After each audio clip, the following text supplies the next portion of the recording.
Bismillahirrahmanirrahim. Assalamualaikum warahmatullahi wabarakatuh. Hari ini kita masuk pada materi ke-7 mengenai kelembaban udara setelah mid semester yang sudah kita lakukan. Kita sudah melewati materi suhu udara, tekanan udara, dan angin, serta atmosfer dan radiasi surya. Untuk materi kali ini juga tentunya ada kaitannya dengan materi-materi sebelumnya. Maka Ibu harap simak baik-baik dalam mata kuliah ini, tentunya meteorologi laut 3 SKS masih bersama dengan saya Ibu Sari Hauliah Koda. Baik, kita langsung saja. Yang pertama, konsep dari kelembaban udara. Nah, kelembaban udara adalah jumlah kandungan uap air yang terdapat di udara. Uap air itu sendiri merupakan zat air atau H2O dalam fase gas yang salah satunya terbentuk dalam proses evaporasi air permukaan dalam siklus hidrologi.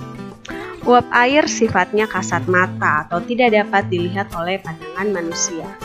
Hal demikian membuat kita juga tidak bisa melihat kelembaban udara itu seperti apa. Namun, kelembaban udara dapat kita rasakan terutama ketika sedang atau setelah terjadinya hujan, kabut, atau embun.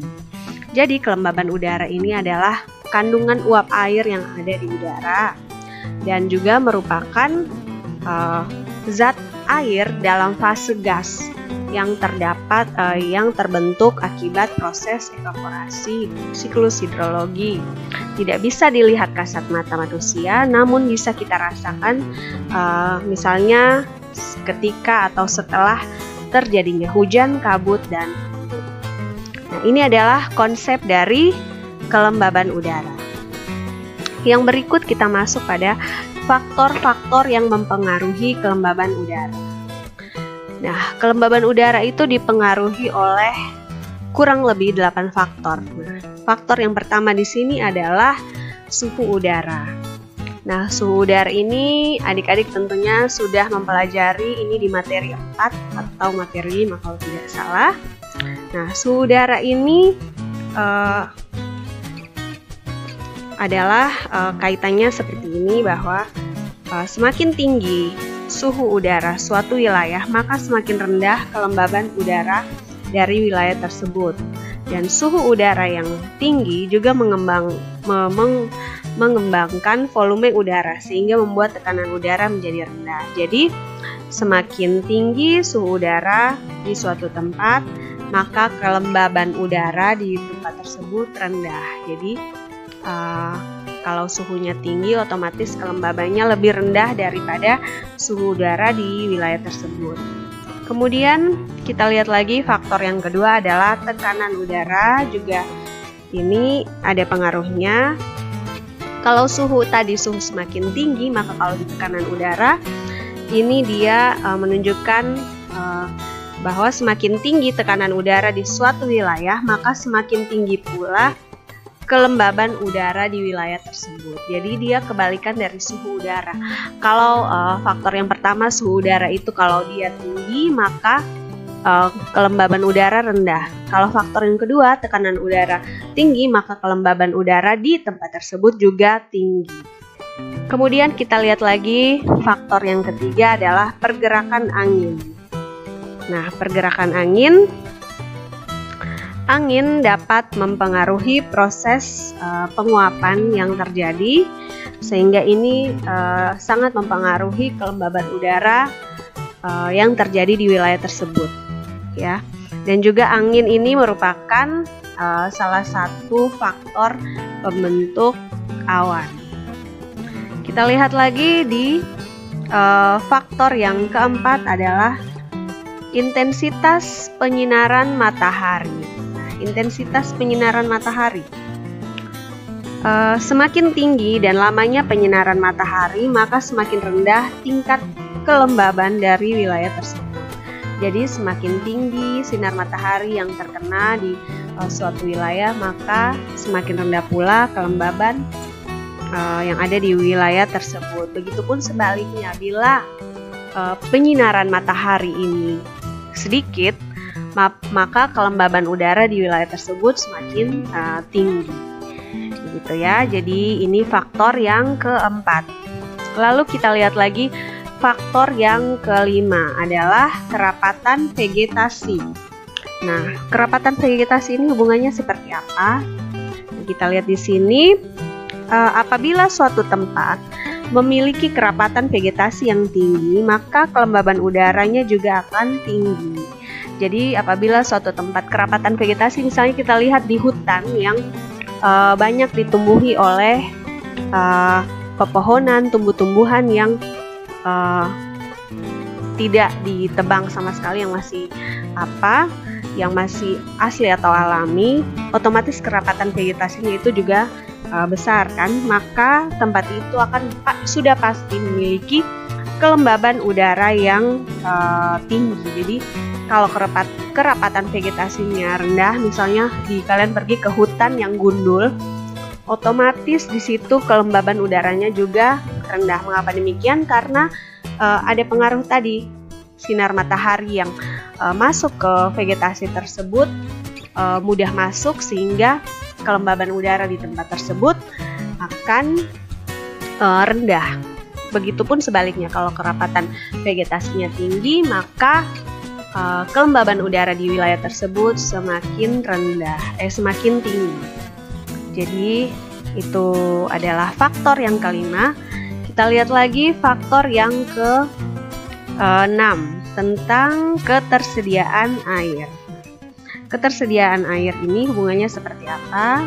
Yakni wilayah yang memiliki ketersediaan air yang banyak akan memiliki tingkat kelembaban udara yang tinggi, karena kelembaban udara diukur dari banyaknya uap air yang terkandung di dalam udara. Jadi apabila dalam satu wilayah memiliki ketersediaan air yang banyak, sudah pasti akan memiliki kelembaban udara yang tinggi, karena kelembaban udara itu diukur dari banyaknya uap air yang terkandung di dalam udara. Jadi ketersediaan air. Kalau tempat yang ketersediaan airnya rendah, sudah pasti kelembabannya juga akan rendah. Kita lihat lagi di faktor yang ketujuh. Faktor yang ketujuh adalah topografi wilayah.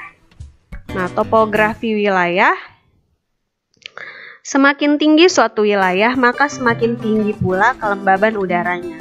Hal tersebut terjadi karena lapisan udara semakin tipis dan renggang, sehingga tekanan udaranya semakin rendah.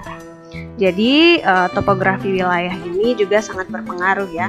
Jadi untuk wilayah yang berada di ketinggian, maka kelembaban udaranya akan semakin tipis. Begitupun sebaliknya di wilayah yang rendah, maka tekanan udaranya juga semakin rendah. Jadi hampir sama dengan karena kelembaban udara itu dia punya tinggi rendahnya hampir sama dengan tekanan udara. Berikutnya adalah faktor yang terakhir adalah kerapatan udara. Semakin rapat udara di suatu tempat, maka kelembabannya pun semakin tinggi.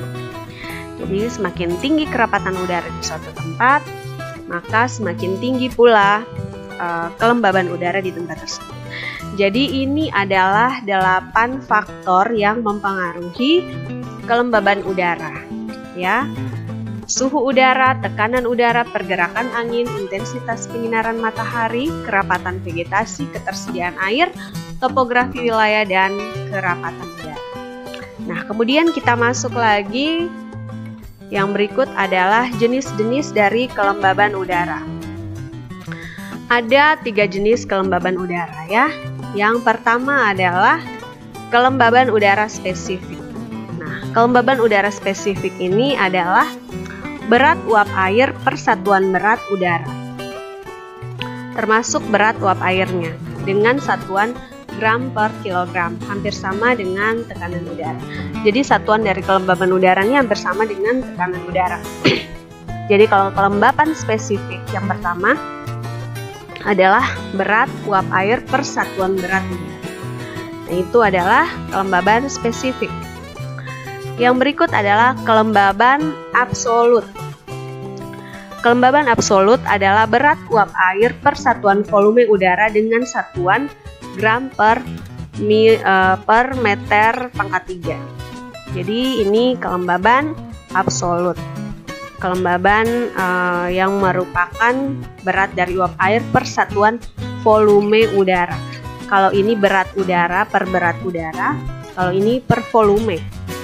Ya. Dan yang ketiga adalah kelembaban udara nisbi atau relatif.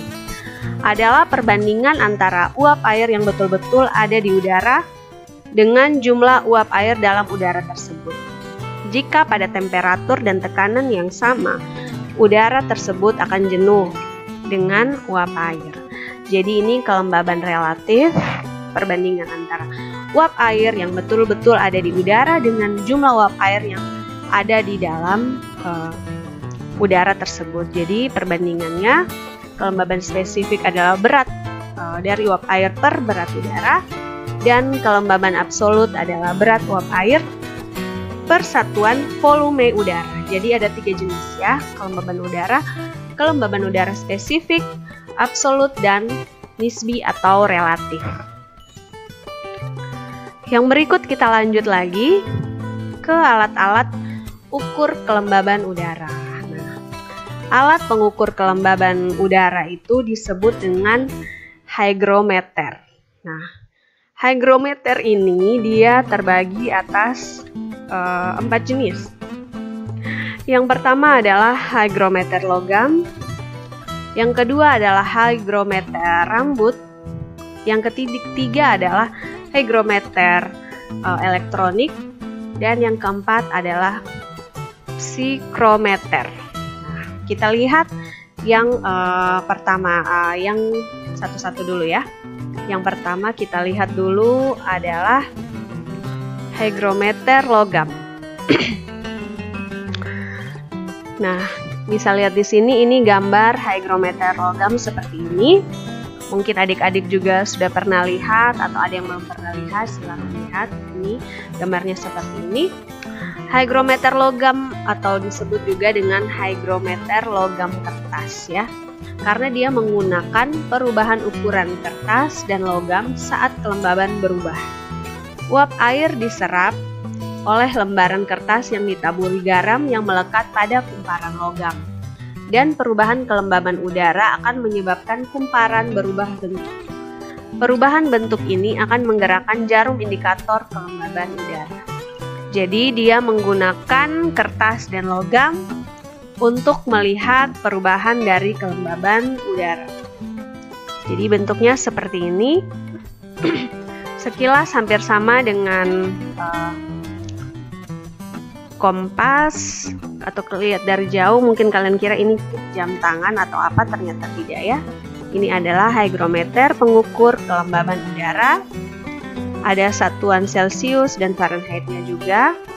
Hampir nyaris mirip seperti termometer pengukur suhu. Nah, tapi ini adalah untuk mengukur kelembaban udara. Oke, kita lanjut ke berikutnya. Jenis hygrometer ini adalah perangkat yang paling murah, namun akurasinya terbatas. Oke, ya, jadi karena dia murah atau mudah didapat, tetapi akurasinya juga tidak begitu bagus dibandingkan hygrometer lain. Nah, ini adalah hygrometer logam ya. Kita lanjut lagi, yang berikut adalah hygrometer rambut. Ini adalah gambar dari hygrometer rambut. Pada hygrometer jenis ini, rambut manusia atau hewan mamalia lain dipasang sebagai pengukur kelembaban. Ketika kelembaban berubah, maka panjang rambut itu juga akan berubah. Alat ini dapat dibuat lebih sensitif dengan menghilangkan minyak dari rambut, seperti dengan terlebih dahulu merendam rambut dalam dietil eter. Jadi kenapa disebut hygrometer rambut? Karena dia menggunakan rambut manusia atau rambut dari hewan mamalia yang digunakan sebagai pengukur kelembaban. Nah, ketika kelembaban berubah, maka panjang rambut itu juga akan berubah. Nah, itu bisa dilihat dari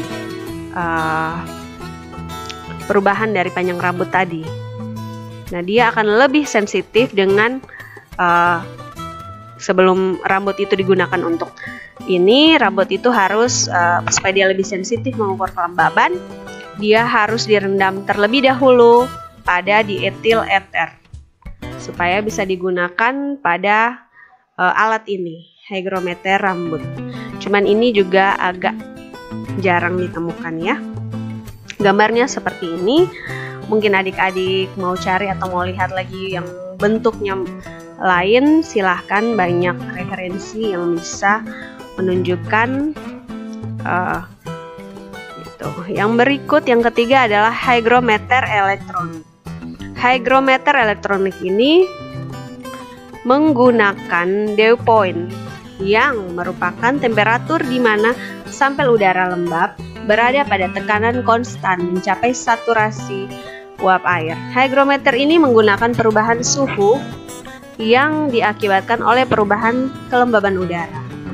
Jenis alat ini adalah hygrometer yang paling mahal namun juga paling akurat, dengan akurasi kelembaban relatif sekitar kurang lebih 0,5%. Jadi ini kebalikannya daripada hygrometer logam tadi.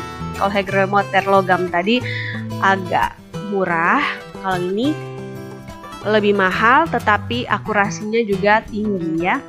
Dia dengan cara melihat perubahan suhu yang diakibatkan oleh perubahan kelembaban udara. Jadi hygrometer elektronik ini dia seperti ini bentuknya. Ada jamnya juga, tapi ada derajatnya juga. Ini 17,1 derajat Celcius. Ini adalah suhu pada ruangan yang digunakan. Kemudian 61% ini adalah kelembaban udara. Jadi ini bentuk dari alat hygrometer elektronik dan harganya juga lumayan mahal. Yang keempat adalah yang terakhir, psikrometer. Nah, ini adalah alat untuk mengukur kelembaban relatif di atmosfer melalui penggunaan dua termometer. Termometer bohlam kering digunakan untuk mengukur suhu dengan yang terpapar di udara, dan termometer bohlam basah mengukur suhu dengan membiarkan bohlam dicelup ke dalam cairan. Perbedaan suhu akibat perbedaan kadar uap air kemudian dapat digunakan untuk mengukur kelembaban. Jadi di sini ada bohlam yang basah dan ada bohlam yang dibiarkan kering begitu ya. Jadi ada dry dan wet. Dry ini yang bagian kering dan wet ini yang bagian basah. Kemudian ada ini untuk bisa mengukur perbedaan suhu di uap air dengan melihat kelembaban yang ada. Jadi seperti ini ya, alatnya ada dua termometer. Ya, jadi termometer yang digunakan untuk mengukur suhu dipakai di sini, tetapi ada satu yang kering dan satu yang basah. Ini psikrometer namanya. Jadi ada 4 ya alat pengukur kelembaban udara, yaitu hygrometer logam, hygrometer rambut, dan hygrometer elektronik, serta yang terakhir adalah psikrometer. Jadi untuk materi kelembaban udara, Ibu kira sampai di sini saja. Ini adalah referensi yang Ibu gunakan untuk menyusun materi ini.